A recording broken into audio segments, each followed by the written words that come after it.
red onion. Slice. We are going to put red onion. Red onion. You know?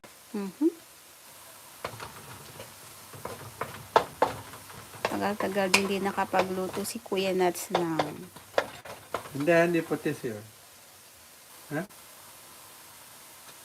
Huh?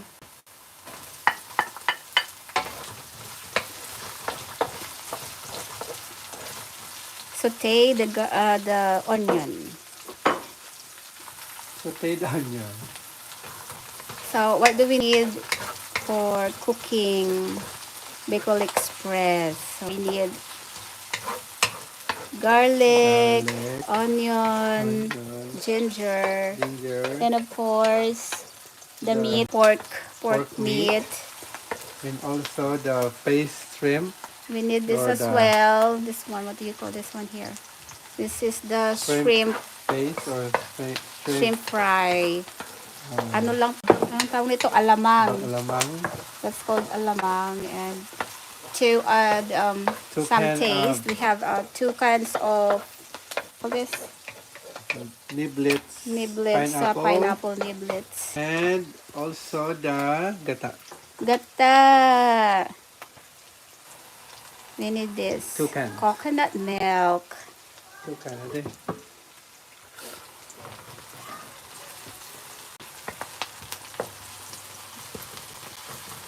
Okay, after we saute this, we have to put the shrimp paste. Yun muna, ang pork. Dahil na mahilig ang ano.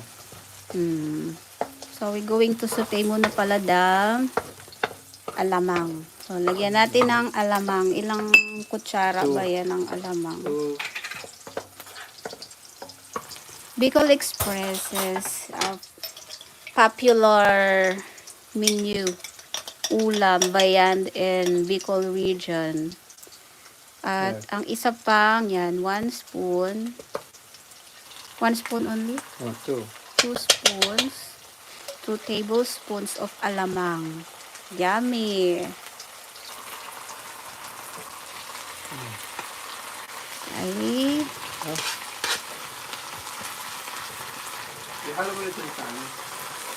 Ay, ang bango. Mabango ang amoy ng alamang.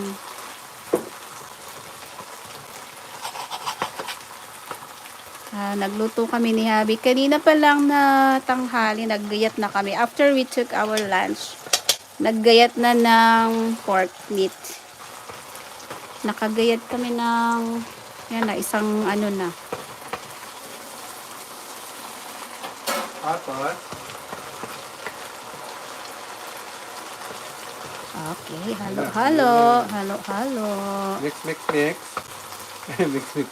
Mix natin. Yan, masyadong magalaw ang ating kawali. So, this kawali came from the Philippines. So, we can't buy this kind of kawali here in Canada. So, maraming salamat sa nagbigay ng kawali ito. So, parang luto na yung alamang mo, Dad. Yeah. So, what's next? Next is the meat na o yung ano man. Ay, yung ano. Yung gata. No? No? Okay. Kailangan nating anong tawag yan sa ano? Sangkot siya. Sangkot siya muna natin. Isang ano siya isang palangga ng pork. Ang dami nang lulutuin kasi dadalhin ito sa birthday party. O yan, ito yung mga ginayat natin. Isasangkot siya natin ito.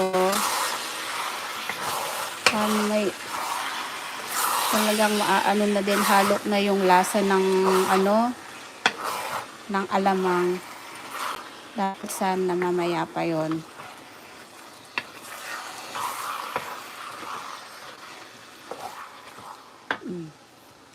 Halo na.